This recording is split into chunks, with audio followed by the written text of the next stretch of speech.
Good afternoon, ladies and gentlemen. I'm John, this is Mania True Nerd, and welcome back to Fading Hearts. Since you last joined me, I spent most of the weekend in the game reading through the various manga books I ordered. I actually picked up a few new spells, so I'm going to go and try and find something to test those against. Okay, let's see if I can... Yes, I've now learned a bit of magic, so let's go exploring. Here we go, we have a new creature. Let's see what we can do against it now. So, I can create a really strong barrier for one turn, or I can heal to restore HP. So that's probably quite useful, but I don't know if I'll necessarily be able to do that much. But you know what, I could. I wonder. Okay, let's.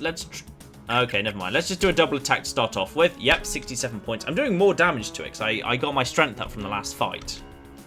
48 points of damage. So I'm going to barrier and then attack. So ooh, shiny barrier. Oh, the barrier works both ways. Interesting. Oh, so the barrier is a good way for me to heal behind. I see.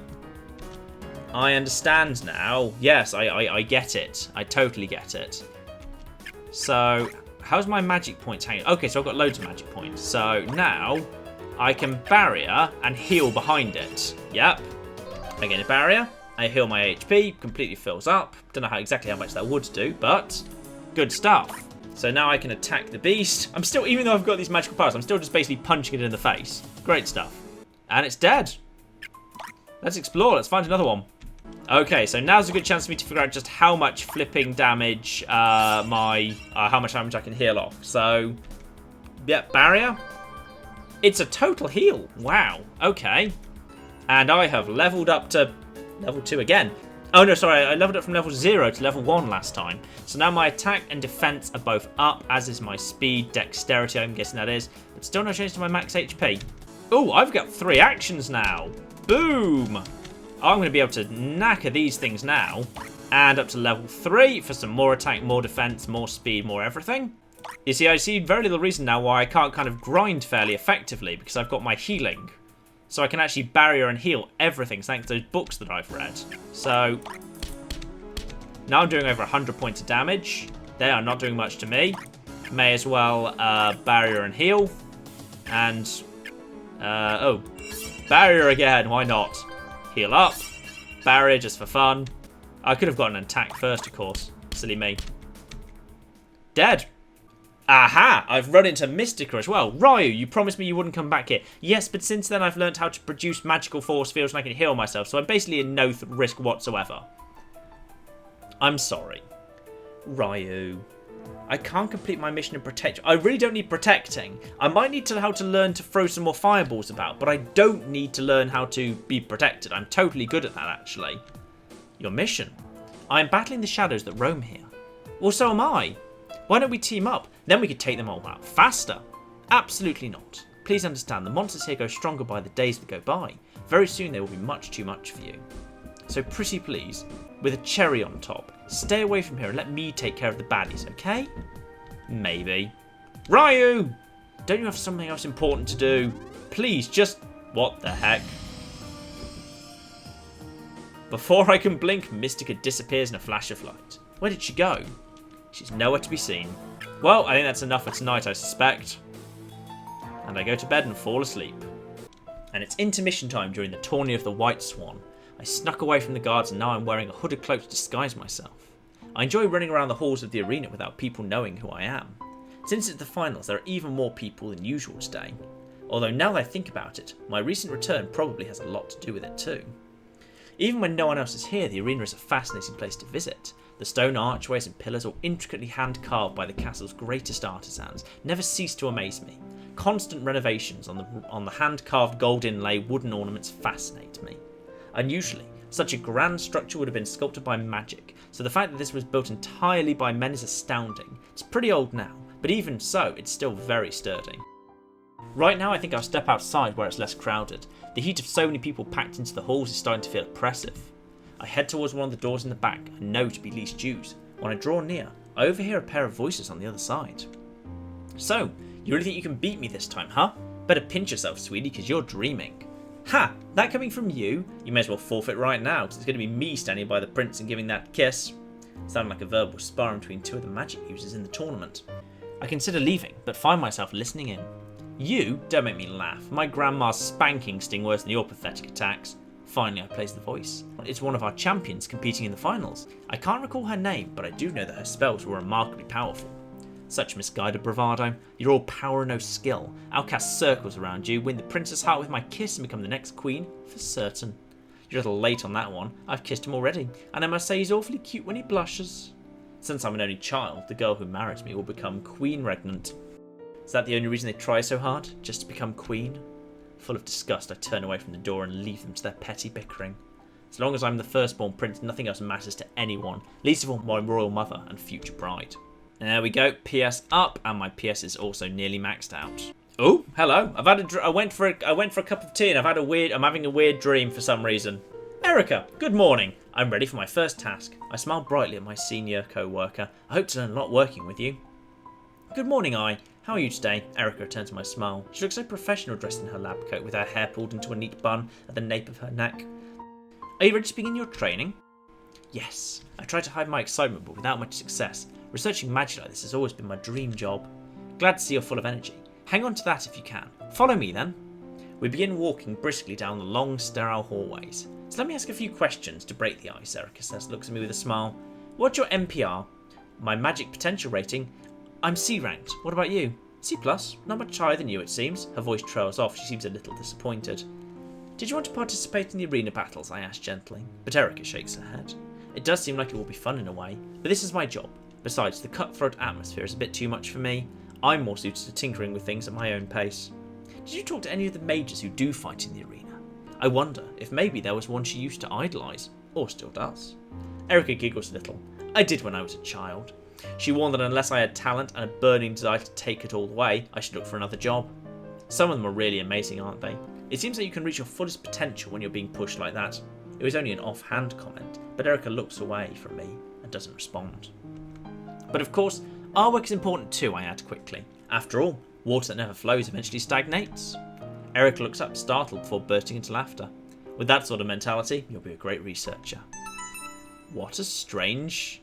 I have the very strangest visions, don't I? Aha! I've received a package, the complete guide to databases. This is what I wanted, because the guy from the bank was pleading for me to help the database. So. Let's call someone. Blend of people. Okay, let's get Rena. Let's get Rena on a date, because Rena, bubble tea sounds great. Okay, we will do bubble tea on Tuesday. Beautiful. And let's also get some new manga books in, because feeling like... Yeah, I need some offensive magic, quite frankly. But yes, let's get the next series of books I want in, this Provisional Princess. And let's keep the Clearbanked SEO going up. I'm not ready to fix their database yet, but should be very soon. Aha! And we've got our date with Rena as well, too. And Rena's nowhere to be seen, as usual. Hopefully she won't keep me waiting quite so long this time. 10 minutes pass without any sign of her, dashing my hopes. Waiting is so much more difficult when you don't know how long it'll be. I wish you'd at least text me so I know what to expect. As I'm grumbling to myself, the door bursts open with a loud jangle of bells. Ryu, I'm so sorry, something came up again. You're not going to make this a habit, are you? No, I'm really, really sorry. Is it your job? Can't be helped then. Yeah, it is. I'm so sorry. I feel like the job's a lie. I feel like she's sick. I still hold she's ill and she's trying to cover it up. Gee, she's really beating herself up over this. You're in for a pretty rough time, aren't you? Rena nods silently. And you need the money, so there's no reason to feel bad. Let's just have a good time now that you are here. I smile kindly, hoping to cheer her up, but it only seems to agitate her more. But I really want to spend time with you. I do. It's just... Oh, I mean... I want to spend time with you too, Rena. There's nothing wrong with that. Right, we should order our drinks. Yeah, let's do that. Hopefully she'll relax and stop worrying when she gets her mind off this. We order our drinks and find a good table, but Rena's eyes seem to be stuck to anything but me. Feeling guilty is expected, but it's not like her to be so reticent about why she's running late. It seems like you've been swamped with work lately. Yeah. Are you on call or something? Something like that. Yeah, she's lying. She's lying about this. I wish you could have told me. Wouldn't have bothered me to wait if I understood. Sorry, I guess I thought I could handle it. Is the modelling industry really so disorganised? Well, yeah, kind of. It's not the kind of modelling where you walk down a runway. Does it pay well? Well, It's better than taking a fast food job, that's for sure. I try to imagine Rena working at a fast food counter and wince. Some customers are just unbelievably rude and spiteful. For someone like Rena, who's never uttered an unkind word about anyone in her life, that'd be tough to handle. Oh no, Ryu, I forgot something important. Everyone's always forgetting the important things. I'm so sorry, but I really have to get going right now. Would you pay for my tea? Well, she's literally arrived so recently that the drink hasn't even arrived yet. Bloody hell. I promise, I will make it up to you next time. Okay? Before I can even agree, Rena jams a wad of money into my hand and dashes out the door. Rena, wait! It's no good, she's already gone. With a sigh, I pick up her check and glance at the bill she left with me. Whoa! There's enough cash here to pick up the tab for the entire restaurant. I guess the job really does pay well. I pay for our drinks and do my best to enjoy them. By the time I finish, my stomach feels ready to burst. Wow, oh, well, she has that much money. Maybe it's true. But then, the sort of modelling that doesn't involve cat... Is she doing some sort of slightly dodgy modelling? Right, okay, let's do some reading. I'm going to read, put my book in my bag. I want to, the complete guide to databasing. Right, let's database this database up. And I've already got up to database 1, good. Oh, and I'm having another weird dream. I was just reading my book on databases in the park, but apparently it was so thrilling I've fallen asleep and I'm having another dream. And here we have the up-and-coming Shining Longblade. This will be her last match in the Intermediate League, so let's send her off with a big round of applause.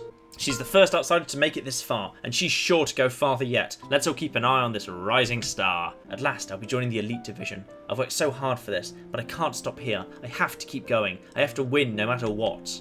I can finally wield A-rank magic. Everyone told me it was impossible, but I mastered it in the shortest time it's ever been done. Failing was not an option. And now, let the match begin. Failure was never an option. Yet more PS, and a tiny bit less PS, but 27 max PS, which is good. Right, now, let's do a little bit of work now, because now I've got, actually, no, I need just a little bit more database knowledge first. So let's read a book, read more about databases. Databases 2, perfect.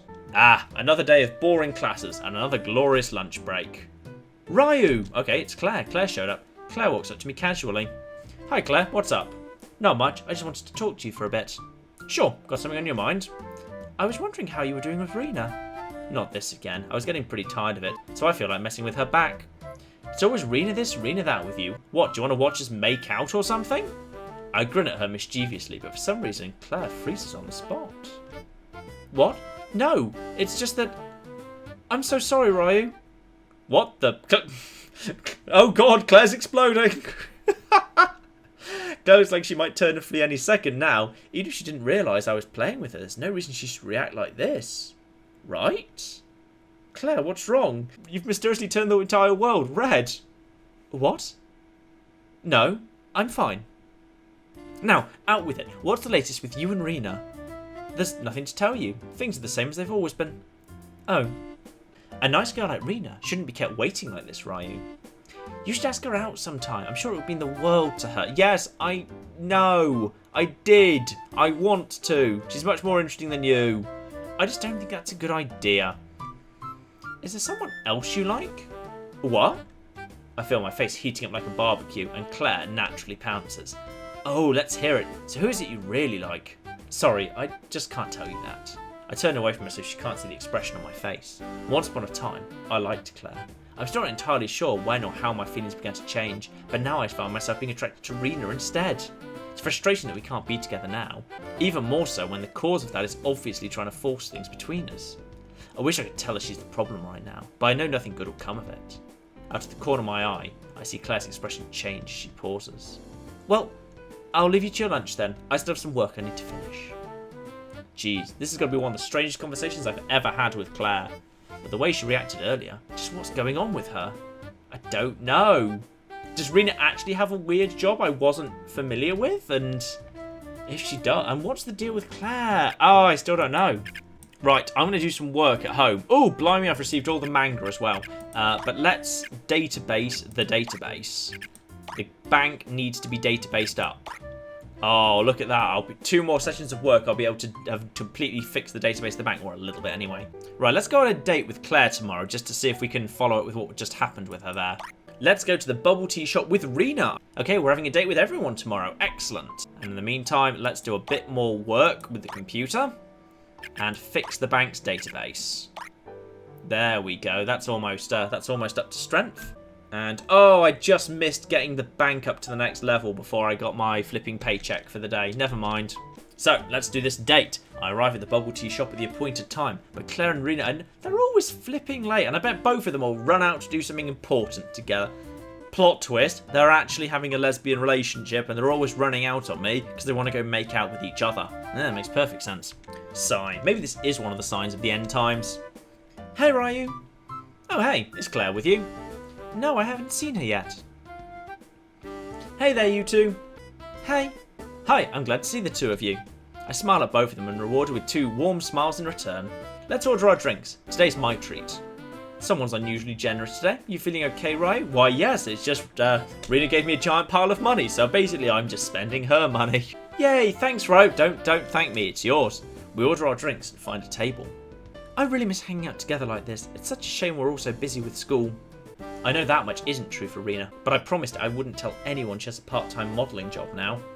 Claire, you've been awfully quiet. Is something the matter? Nothing's wrong. I've just been a little bit more tired than usual lately. You're not overworking yourself, are you? I know you like to be self-reliant, but no man or woman is an island. You can ask your friends for a little help when you want. That's right. Friendship's a really powerful thing, you know. You actually said that with a straight face. I wish I was as innocent as you. I have an idea. Let's all make a promise to always be there for each other when we need it. I can't help but chuckle at the thought. Maybe it's kind of silly, but it's cute too. I like it. So do I. I'll do it. Yay! Alright, everyone, let's hold hands. After some hesitation, I finally bring myself to take Claire's and Rena's outstretched hand in my own. They feel so soft and warm, though Rena's oddly feels a little calloused. Now repeat after me. Together, the 3 of us have shared many memories. Together, the 3 of us have shared many memories. As best friends bound by trust and love, best friends bound by trust and love, I will aid and protect you with all the strength of my heart. I will aid and protect you with all the strength of my heart. For you are an irreplaceable part of me I never want to lose. For you are an irreplaceable part of me I never want to lose. There, it's done. Thanks, you two. Thanks so much. This means a lot to me.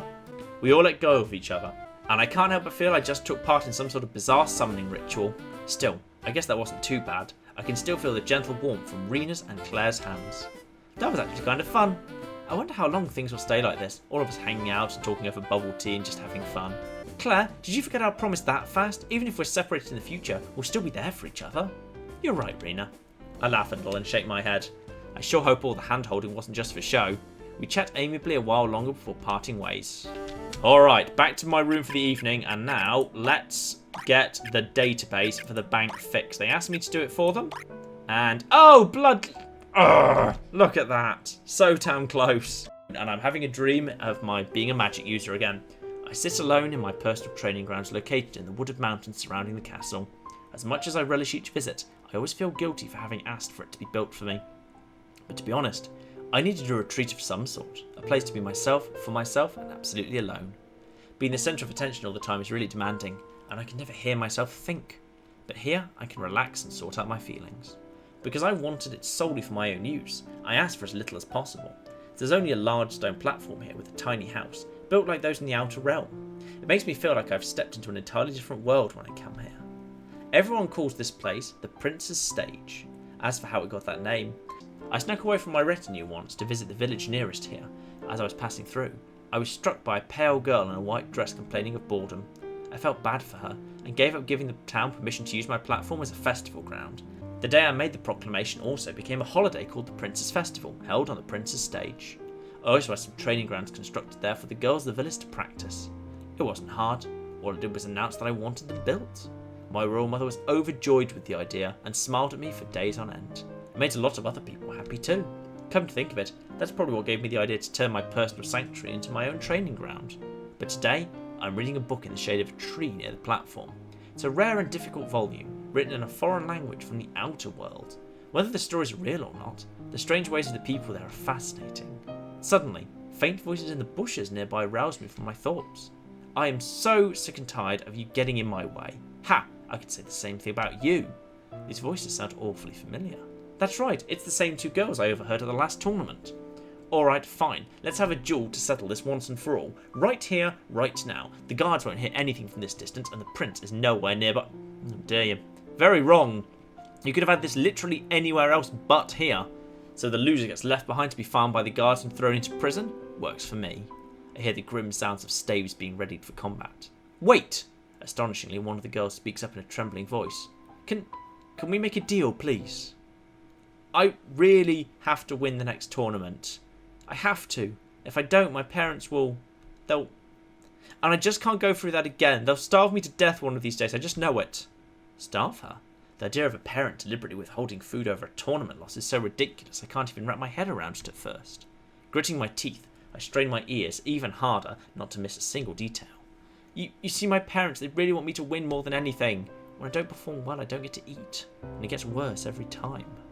That's barbaric. How dare they call themselves parents much as human beings? I can't allow this to continue. It's cruel, horrific, and unbelievably pointless. I'm sorry, but even if you say that I can't let you win, my mother punishes me every time it lasts longer and gets worse. I can't take it any longer. I'm utterly dumbfounded by the revelation pouring from the two girls. I would never have imagined such misery laid behind their single-minded determination to win. No. No way. This can't continue. I have to do something. I will do something. So then, a final fight? To see who will smile or who will cry in the end? You're on. Neither of us has any other choice at this point. I hear the clatter of their magic staves again. There's no time. I have to stop them. Both of you, halt this instant! I call out as I reveal myself. Your Highness! They turn and crouch in unison, then sink to their knees. Both of their faces are deathly pale. They appear to be around my age. Except for their unusually high-capacity staves, they look like two charming, perfectly normal girls who I could imagine studying magic in a carefree way with their friends. If I hadn't just heard them confess, I never would have thought it possible. Is it all true? I question them in a firm voice. The two girls glance up at me startled, but quickly turn away. They seem afraid to meet my gaze. Yes, one of the girls mumbles nervously. From the day I was born, my parents have raised me to be your bride. Every day and night I practice to make their dream a reality. If I don't become queen, I'm worthless to them. My parents are the same way, the other girl swallows painfully, then continues. Becoming queen is all they ever talk about. Every waking moment. I do nothing but train so I may someday win your heart. The look on both their faces is so empty and defeated, as if they gave up on themselves the moment I discovered them. Are you aware the punishment for trespassing here, I inquire? It wasn't my idea, but everyone insisted it had to be this way for my own safety. Yes, to be thrown in prison for 10 years, no exceptions. One of the girls answers dully. The other one nods and wants an agreement and stares at the ground. Knowing this, both of you decided to come here anyway, I demand sternly. I wanted to learn more about you, Your Highness. Something that would give me the edge over the other girls in getting close to you. That was my plan too. I knew I couldn't stand out enough on my own. I needed something special, something to put me over the top. Tears are cascading freely down their cheeks now. One of the girls turns her face away from me to hide them. Both of them have been driven into such corners that 10 years in the dungeon became an acceptable risk just for that.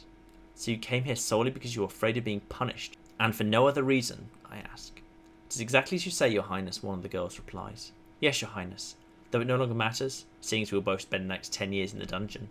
It is truly not their fault. Their parents are the ones to blame. I cannot easily oppose the will of my royal mother, the Queen, in this, or anything else in that matter. But fortunately, she loves me and indulges me, despite the fact I was born male. I am the prince of your country, and you shall obey my commands, I declare. Yes, Your Highness, they both speak with head bows and flat voices that tell me they're ready to accept whatever cruel fate is handed down to them, even death. Can the two of you evade the guards around the perimeter without my help? They look up, confused with glimmers of hope dawning in their eyes. Yes, we can do that easily, Your Highness, one girl assures me. The other nods in affirmation. Then I command both of you to do so. You will both compete in the next tournament. Afterwards, you will be approached by representatives from the Royal Magic Academy. I will speak with the headmistress on behalf of both of you.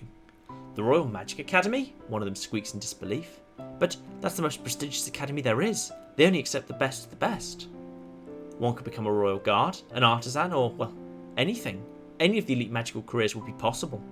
That is indeed correct. With your natural talent and hard work on your part, I'm confident that both of you can achieve anything you desire.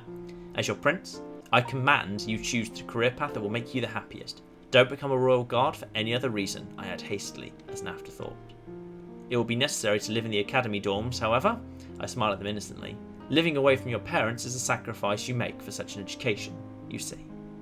Your Highness, they look up at me with tear-filled eyes once again, but this time they weep from sheer joy. Don't think this is simple kindness on my part either. True, it is remarkable for you to be accepted at such young ages, but you won't be the first ones, or the last for that matter. But your Highness, we are not worthy, one of them pleads with me. You slipped past royal guards who are educated there, I retort. I believe you are both more than qualified and will do just fine.